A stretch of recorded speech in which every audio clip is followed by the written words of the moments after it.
سر بہت ساری چیزیں ہیں، لیکن میں آزاد کشمیر سے شروع کرنا چاہوں گی. آپ نے خود بھی گلگت بلتستان کے الیکشنز کی ڈیولپمنٹس میں کام کیا، ابھی آزاد کشمیر کے الیکشنز میں بھی آپ لوگ تیاری کر رہے ہیں. سر یہ بتائیے گا کہ نواز شریف صاحب کا آج جو وزٹ تھا آزاد کشمیر کا، انہوں نے کہا جی شہباز شریف صاحب کو میں کہتا ہوں کہ جی مجھے ہی پرائم منسٹر بنا دیں اگر آپ لوگوں سے مسئلے حل نہیں ہو رہے ہیں. اور مریم صاحبہ نے بھی تقریر کی اور انہوں نے کہا کہ جی یہاں لوگ آ کر تقریر کر رہے ہیں اور وہ اپنی ہی حکومت پر تنقید کر رہے ہیں. تو آپ نے بھی گفتگو سنی ہو تو کیا آپ سمجھیں گے کہ بس یہ الیکشن کیمپین کی وجہ سے ہلکا پھلکا بیک گراؤنڈ میوزک ہے، یا واقعی مسلم لیگ نون ڈائریکٹلی پیپلز پارٹی کو ہدف تنقید بنا رہی ہے؟ شکریہ. گزارش ہے کہ یہ تو ان کا انٹرنل معاملہ ہوا نا کہ پی ایم ایل این نے کس کو پرائم منسٹر بنایا. نواز شریف کو نہیں بنایا تو شہباز شریف کو بنا دیا. اور اگر مریم نواز صاحبہ نے پرابیبلی اگر کرٹیسائز کیا اگر چیئرمین بلاول کو، تو ہم تو ان کی کیبنٹ کا حصہ نہیں، ہم کی گورنمنٹ کا حصہ نہیں ہے. ہم تو ان کو گورنمنٹ بنانے میں ان کی مدد کی ہے اور ان کی لیجسلیشن میں مدد کرتے ہیں، امینڈمنٹس میں مدد کرتے ہیں. لیکن ہم نے کیبنٹ سلاٹ تو نہیں دی، نہ ایگزیکٹو کی اتھارٹی ہم ایکسرسائز کرتے ہیں. تو جو ان کی گفتگو ہے وہ میرا خیال ہے وہ میاں صاحب اور ان کی بیٹی وہ پی ایم ایل این کی انٹرنل پالیٹکس کی وجہ سے کچھ پریشان نظر آتے ہیں. ہماری وجہ سے تو نہ تو ہم نے ان کو پریشان کیا، نہ تو ہم نے ہماری سیاست ان کے تابع نہیں، ہماری پالیسیز ان کے تابع نہیں. ہم پالیٹکس انڈیپینڈنٹلی کرتے ہیں، ہم اپنے پرنسپلز پہ کرتے ہیں جو پولیٹیکل ویژن شہید ذوالفقار علی بھٹو نے دی، محترمہ نے دی اور آج چیئرمین بلاول لے کے چل رہے ہیں. تو پاکستان پیپلز پارٹی تو اس پہ بلیو کرتی ہے اور اپنا مینیفیسٹو دے کے کنٹیسٹ کرتے ہیں. تو میرا خیال ہے میاں صاحب کا جو موقف ہے یہ کوئی انٹرنل ایشو ہے تو وہ آپ ان کے کسی پارٹی رہنما سے اس پہ گفتگو کر لیں تو زیادہ مناسب ہوگا. لیکن بخاری صاحب وہ جو پرائم منسٹر بننے کی بات کر رہے ہیں وہ آزاد کشمیر کے پرائم منسٹر بننے کی وہ بات کر رہے تھے کہ مجھے یہاں کا پرائم منسٹر بنا دیں آزاد کشمیر کا. دوسرا سر یہ فرمائیے گا کہ بلاول صاحب نے بھی یہ بات کہی کہ جو بعض وفاقی وزراء ہیں وہ بھی تقاریر کر کے آزاد کشمیر کے ایشو کو خراب کر رہے ہیں. آپ کے خیال میں واقعی کیا مسلم لیگ نون کے لوگ ہیں جنہوں نے سچویشن کو زیادہ ورس کر دیا آزاد کشمیر کی؟ میں تو انڈورس کروں گا، میں ایگری کروں گا، بلکہ میں چیئرمین بلاول کے آرگومنٹس کو اڈاپٹ کروں گا، اس لیے کہ اس میں کوئی شک نہیں. میں 12 اس پہ کئی انٹرویوز میں دے چکا ہوں.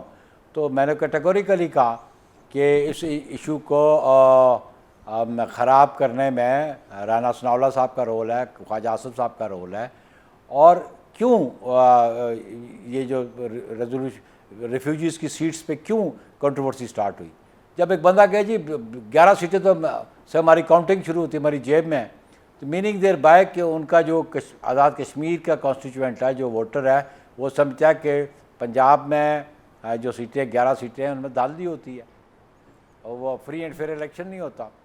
تو جو جماعت آزاد کشمیر کی 33 سیٹس پہ میجورٹی حاصل کرتی ہے الٹیمیٹلی یہ ان کا جو ریفیوجیز سیٹ ہے وہ ان کا اسٹرینتھ کو ڈسٹرب کر دیتی ہے. تو کیا ضرورت تھی یہ بات کہنے کی؟ اور پھر چیئرمین نے کہا خواجہ آصف کے بارے میں تو درست کہا انہوں نے، اور I agree with my leadership. صحیح. اچھا سر یہ فرمائے گا کہ یہ آپ تو خود تمام سیاسی اتار چڑھاؤ دیکھتے رہے ہیں، یہ جو گورنمنٹ کے وزراء سم ٹائم تنقید کرتے ہیں جیسے خواجہ آصف صاحب کی آپ نے ذکر کیا اور بھی لوگ ہیں، لیکن آپ کے خیال میں کیا وفاقی حکومت جو وزراء ان کے بیانات دیتے ہیں اس کو ڈس اون تو نہیں کرتی ہے؟ آپ کو یاد ہوگا کشمیر سے متعلق خواجہ آصف صاحب کے بیان کے اوپر بھی بڑا مسئلہ ہوا. تو آپ کو کیا لگتا ہے کہ یہ اتحادی جماعتیں تو ایک طرف لیکن گورنمنٹ کو خود کتنا نقصان پہنچا رہا ہے ان کی اونرشپ لینا ان سٹیٹمنٹس کی؟ اس کو پرائم منسٹر صاحب کو اس کے بارے میں غور کرنا چاہیے، بلکہ اس کا نوٹس لینا چاہیے کہ وہ کون سے فیکٹرز ہیں یا وہ کون سے ایلیمنٹس ہیں جو ان کی حکومت کو پبلکلی ڈسٹرب کرنا چاہتے ہیں. تو یہ تو نوٹس لینا پرائم منسٹر کا کام ہے. کیبنٹ ممبرز جو ہیں ان کا اسٹیٹمنٹ جو ہے اگر وہ کلیکٹیو ڈیسیژن لیے جائے تو پھر اسی لیے چیئرمین بلاول نے کہا کہ اس کا افیکٹ اور امپیکٹ تو آزاد کشمیر کے الیکشن میں بالکل ہے. اور اگر یہ کلیکٹیو ڈیسیجن نہیں ہے تو پھر اس کے لیے چیئرمین نے کہا کہ ان کو فارغ کریں وزارت سے. تو اس لیے میں سمجھتا ہوں کہ ابھی ان کی ایٹیچیوڈ، ان کی سوچ، ان کی اپروچ از ناٹ پولیٹیکل. مطلب میں نے سنا کہ election schedule has been change, آپ نے بھی سنا ہوگا، اور ڈیٹس چینج کر دی گئی ہیں. تو ہم نے تو بہت پہلے کہا تھا، میرے چیئرمین نے کہا تھا، میں نے بھی کئی انٹرویو میں کہا کہ جناب یہ جوائنٹ ایکشن کمیٹی والا ایشو ہے، اس کو ریزالو کرنے کے لیے ذرا الیکشنز کو ڈیلے کر لیں، گفت و شنید ہوئی. تو وہ کہا نہیں جی آئین یہ بات کہتا ہے، آئین اجازت نہیں دیتا. اب میرا سوال ہے ان سے، کدھر گیا آئین آپ کا؟ کس کی بات کر رہے تھے آپ؟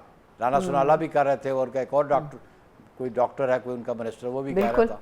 تو what is this, you know, political issues کو پولیٹیکل اپروچ سے ڈیسائیڈ کیا جاتا ہے.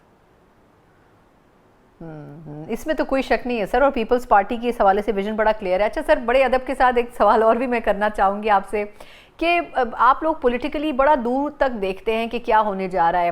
اب آزاد کشمیر کے الیکشنز میں یہ، کیونکہ اس حوالے سے ایک آخری سوال ہے،